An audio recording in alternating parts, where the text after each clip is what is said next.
particulares. En este caso sí nos vamos a enfocar en temas muy particulares, buscando siempre el beneficio tanto de la familia, principalmente de los niños, y de cualquier persona que le pueda servir nuestra información.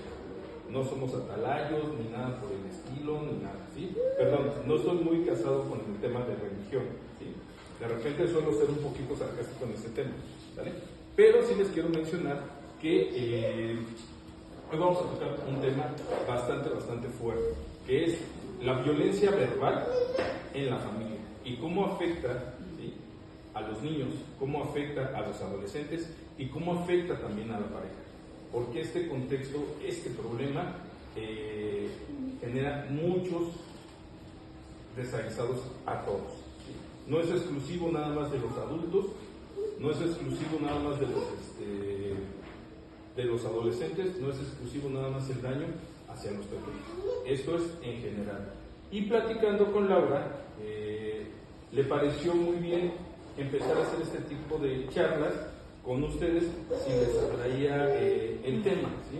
Entonces, vamos a tocar este tema que es fundamental, porque sí, de verdad, créanme que es algo muy importante. En primera instancia, me vuelvo a presentar a perdón, lo voy a dejar aquí porque aquí tengo mi acordeón. Me vuelvo a presentar, como les decía, mi nombre es David, ¿sí? Me conocen como Diablo, y tenemos un programa que se llama Un Café con el Diablo. Vamos a empezar estos ciclos de conferencias, pequeñas charlas que queremos aportar para que ustedes tengan beneficios o herramientas, si están pasando algún tipo de situación, también se acerquen con su servidor y que en un momento dado nos puedan comentar, ¿sabes qué? Tengo esta situación, en lo particular lo podemos tocar y podemos canalizarlos con las personas especialistas sobre el tema, ¿sí? A mí me apoyan muchas psicólogas, ¿sí?, psicólogos, doctores, especialistas en diversos ramos. Y si no lo encontramos, buscamos quién nos pueda apoyar. Principalmente buscando que no sea un costo elevado ni nada por el estilo, ¿va? Ok. Bien, vamos a comenzar con el tema de que es la violencia verbal en la familia. Y esto me gustaría preguntarles, bueno, en primera instancia su nombre, con quién estoy platicando en esta ocasión. Señorita, ¿con quién tengo? Viridiana. Viridiana. Angélica. Yesenia. Adriana. Mucho gusto a todas. Y bueno, les quiero platicar lo siguiente. Nos hemos dado cuenta, a lo mejor, de cómo nos expresamos frente a los niños. A veces nos percatamos de cómo hablamos sin medir lo que decimos. No sé si ustedes han escuchado este término de violencia verbal en la familia. ¿Alguien lo ha escuchado?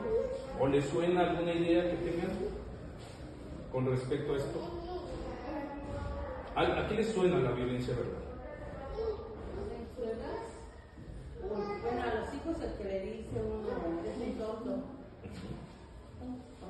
Hablar con groserías, gritar, humillar, ¿sí? Bien. ¿Cómo? Mala manipulación también es. Sí, claro, chantaje, manipulación, todo esto de que se dan, por ejemplo, tratar de poner a los hijos en contra de mamá o de papá, que también es algo muy grave. Hoy en día hay algo que se llama violencia vicaria, que es otro tema, pero tiene que ver precisamente cuando se utiliza a los hijos, precisamente como herramientas o como chantajes para en contra de la pareja. Pero ese es otro tema que vamos a tocar. Hoy en sí vamos a definir lo que es la violencia verbal, ¿sí? Y déjenme decirles que, bueno, en primera instancia, la familia sin duda sigue siendo el núcleo máximo de la sociedad mexicana, donde se supone es el entorno más seguro. Pero ¿qué sucede si ese entorno más seguro no lo es? Si ese entorno en el cual estamos viviendo empieza a generar humillaciones, empieza a generar conflicto, empieza a generar violencia verbal, ¿sí? Empieza a generar insultos, literal insultos. Y vamos a entender que insulto no es solamente estas palabras antisonantes o estas groserías a las que comúnmente estamos acostumbrados. Un insulto o una humillación o una violencia verbal no va siempre de la mano de una grosería. ¿Me permitirían mencionar algunas groserías por los niños? ¿Sí? No voy a ser muy exagerado, pero por ejemplo, pinche, ¿sí? O pendejo, que digamos que son las más comunes, como que son las de mayor acceso más rápido, ¿no? Les comento esto porque cuando nosotros nos expresamos de esta manera, pensamos que estamos haciendo una falta de respeto. Y sí, pero lo hacemos porque desconocemos el contexto de la palabra. Las groserías como tal, en muchos lados tienen significados totalmente diferentes al que nosotros le damos. Incluso una grosería se podría considerar algo no violento, porque podría ser parte de un entorno, dándole el significado adecuado que es. El tema es que nosotros le damos un contexto diferente. El gran problema se da cuando la violencia verbal viene con una intención de lastimar. Ahí es donde sí genera cierto riesgo, cierto peligro, ¿saben? ¿Por qué? Porque, por ejemplo, decirle a un niño que es un tonto, decirle a un niño que es estúpido, decirle a una menor que es tarada o algo por el estilo, o que simplemente es una enana, o que simplemente es gorda, con el contexto que les damos, sí puede lastimar más que un pinche o un pene. Y esto es porque le damos una emoción diferente, lo hacemos con una intención de lastimar, ¿sí? Es por eso que vamos a definir bien lo que es la violencia verbal. La violencia verbal es el abuso verbal que se define como el uso excesivo del lenguaje para ofender y degradar a una persona, así como su dignidad y su seguridad a través de insultos o humillaciones de forma súbita o repetida. Esto quiere decir que, por ejemplo, está bien que de repente nos enojemos y estallemos. Está bien que en un momento dado explotemos. Somos humanos, ¿sí? Todos nos llegamos a enojar. No podemos guardar esas emociones, ¿sí? No podemos guardar, por ejemplo, el que nos sentamos defraudados de algo, el que nos decepcione a alguien. El problema está en cómo nos expresamos o cómo canalizamos esa situación.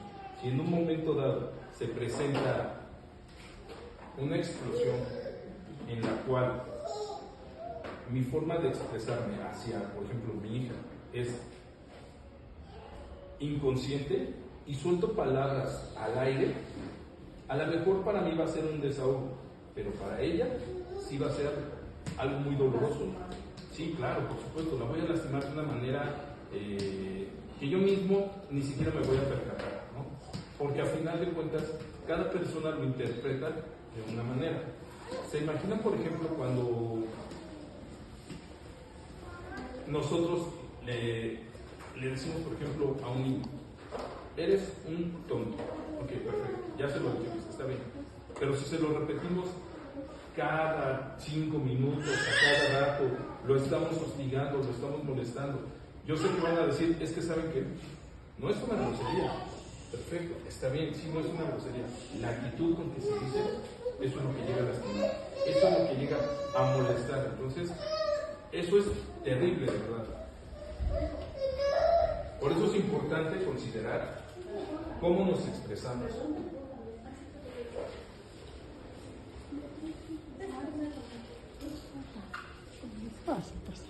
Adelante, adelante.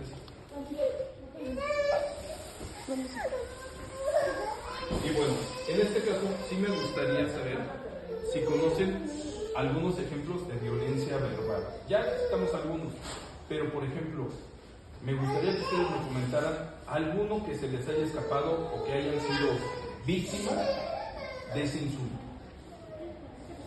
De casualidad, alguno que le haya dicho o que haya dicho. ¿Perdón? Que les haya insultado, que les haya gritado. En un arrebato, a lo mejor la pareja, a lo mejor los papás, a lo mejor incluso los hijos, porque el tema de hoy es que, aunque están pequeños, hoy en día los hijos son mucho más grandes. Hoy en día los hijos contestan de una forma que nos sorprenden, ¿sí? Tienen también actitudes de desafío. Y eso lo ven porque en el entorno familiar hay desafío. No hay una estructura, no hay una... ¿cómo decirlo? No hay una corrección ni un límite en ciertas cosas, ¿sí? Y lo permitimos. Pero además ellos son unas pequeñas esponjitas en las cuales absorben todo lo que decimos. Y si papá le dice a mamá que es tonta u otra palabra mucho más ofensiva, ¿sí? Y se lo repite, ellos van a entender que es una constante, que esa es la forma de comunicarse. Entonces, por eso sí es importante considerar. Yo les preguntaba esto de los ejemplos y les platico por qué. A veces nos cuesta a nosotros aceptar que nos lo han dicho. Nos cuesta mucho trabajo reconocer a lo mejor que sí hemos sido víctimas de violencia verbal. Y peor aún, nos cuesta mucho trabajo aceptar que podemos ser victimarios en ese sentido. Que nosotros también podemos haber dicho en algún momento algo ofensivo. Y esto no quiere decir que sean malas personas, malas mamás, malas papás, malas esposas, malos esposos. No. Quiere decir que a lo mejor hay una forma en la cual no estamos sabiendo comunicarnos de manera asertiva y adecuada. Estamos siendo ofensivos, pero lo estamos haciendo de una manera inconsciente, porque además nos va a conflictar un poquito más lo que les voy a decir. Pero si regresamos un poquito al tiempo y vemos que esa era la comunicación que tenían nuestros abuelos o papá y mamá cuando nosotros éramos chicos y nosotros lo traemos en nuestra relación, entonces sí estamos generando ya una conducta agresiva, ¿sí? Una comunicación agresiva, que es lo peor de todo, lo estamos normalizando. Ese es el gran tema. Esto es muy difícil de entender. Aceptar que esas palabras o que esas actitudes, que a lo mejor nosotros pensábamos que eran de corrección, de autoridad, de imposición o de incluso educación, porque así nos educaron,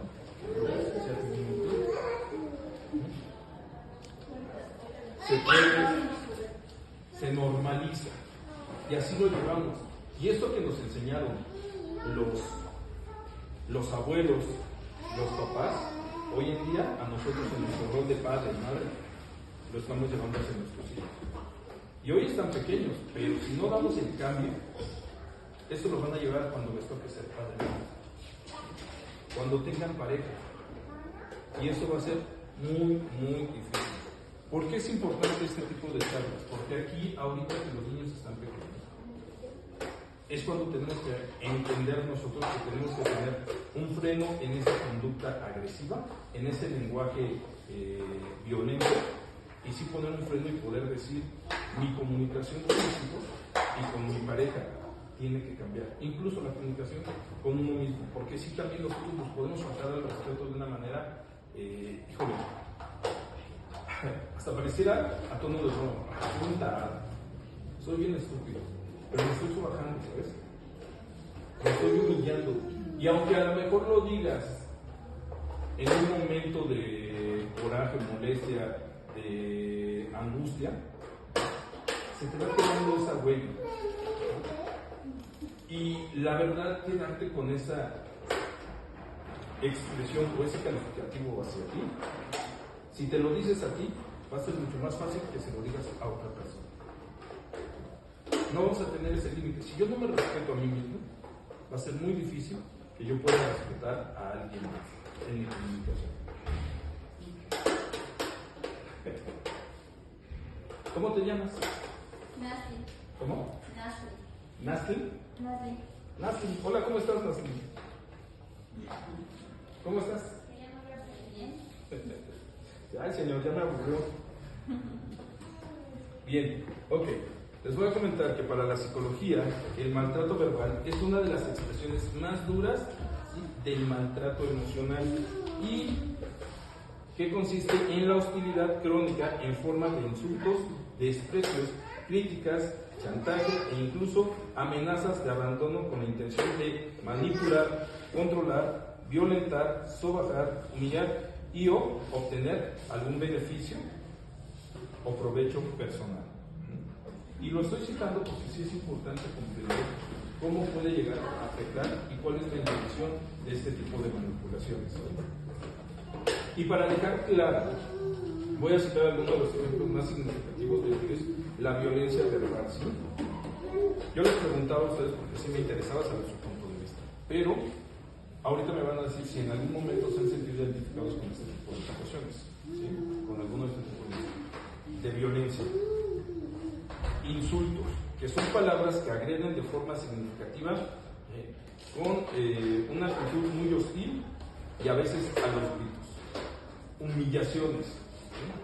Son descalificaciones que se hacen a una persona sobre otra, ya sea por una apariencia física, por una cuestión económica, por una cuestión emocional, por cualquier cosa. ¿Sí?